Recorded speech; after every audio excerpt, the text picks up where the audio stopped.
Welcome back to Fireside Knicks with your boys Alex and Ryan. So today we're talking about two players who could be Sixth Man of the Year candidates next season. Now, Dante DiVincenzo and Josh Hart, they're going to the bench, and that is like the best possible thing that you could ever hear because that means you have Mikal Bridges and OG Anunoby on the wing.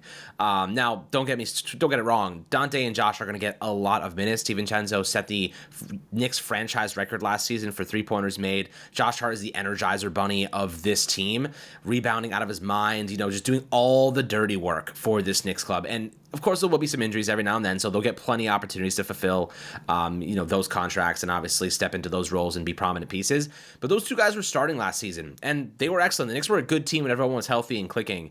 But obviously, injury hit and things kind of deteriorated as the season progressed. And you go up against the Indiana Pacers, and your team is just shredded to bits at that point. And Dante's just heaving up threes. Josh Hart has an abdominal injury. It was tough. But Ryan, looking at this team, I want to talk about what they're going to offer off the bench, their contracts, how good they are, considering the new NBA media rights deal. These guys probably are making a little bit more now if they were to be free agents this season. The Knicks have these guys locked into long-term contracts. Dante's going into, the second year of a 4-year deal. And then, of course, Josh Hart is just entering the first year of a 4-year deal with a club option during his 32-year-old season. So, looking at this team right now, what do you see? How do you project Dante's role, Josh's role with Bridges and Anunoby stepping into the starting five?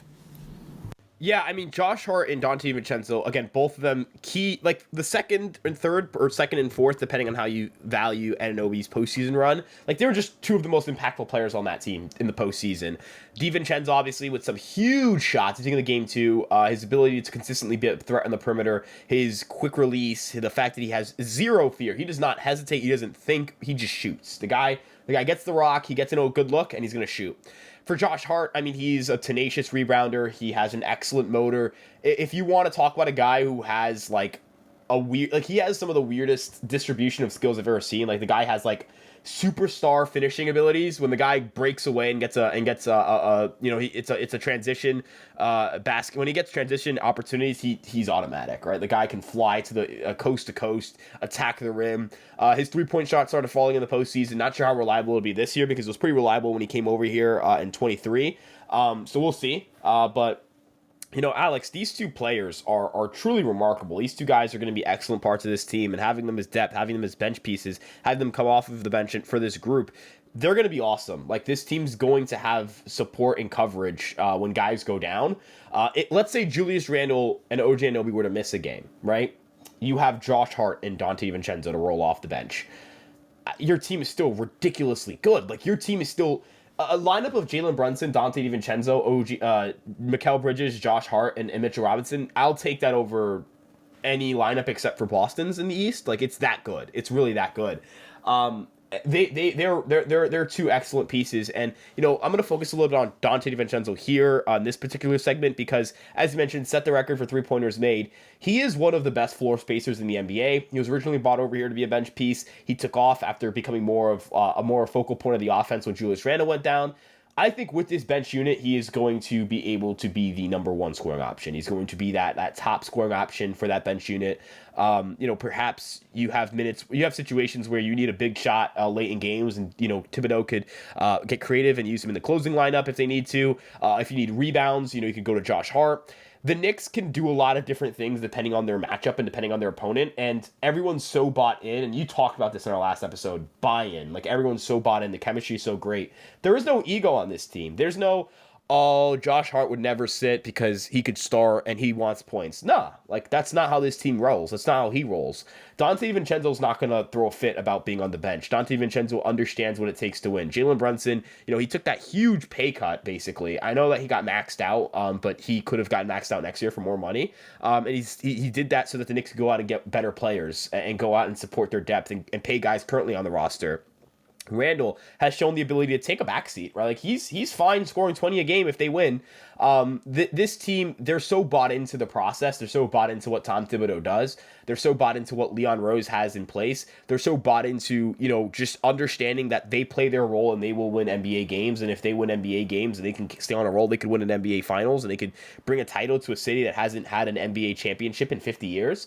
they're bought in, and I think buy-in. That's the thing that excites me about this team, Alex. You know that what they have in place, the players are going to be all in for contributing in whatever way it takes to have that happen.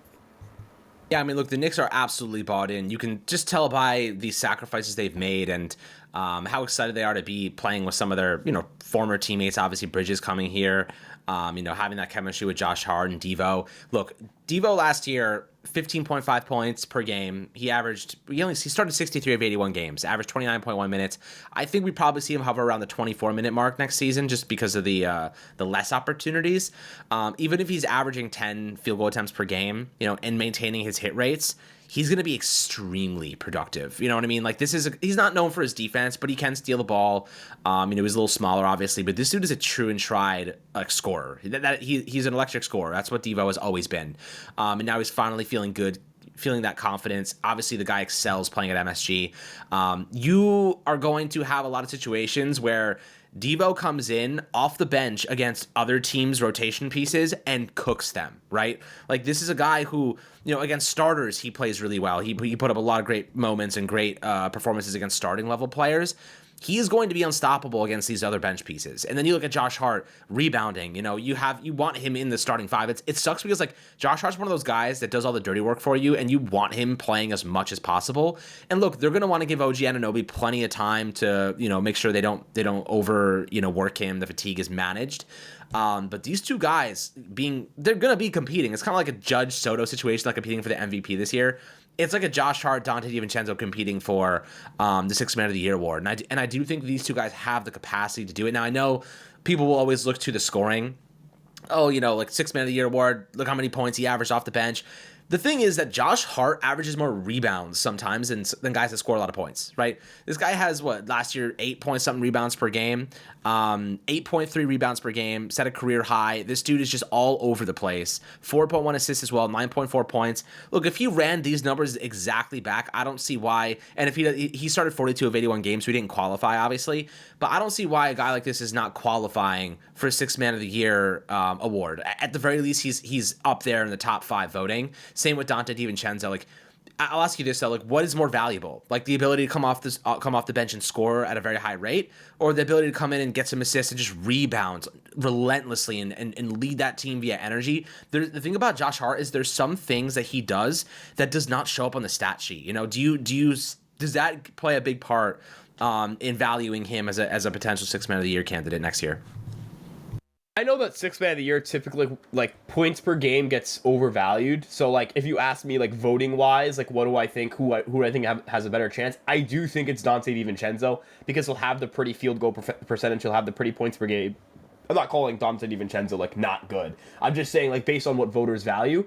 But what I am saying is that, in terms of actual on-court impact, I think there will be I think there'll be a massive impact that Josh Hart can have that I think doesn't get talked about enough because, when we're looking at what he does defensively, he's important there. When we talk about his offensive abilities or offensive capabilities because of his rebounding skills, that's obviously huge. I think end of the day when we're looking at trying to focus on what this team, what this team needs, I think on a game by game basis it could change, right? Like in a situation where you're facing Boston and you might find a little more value in having.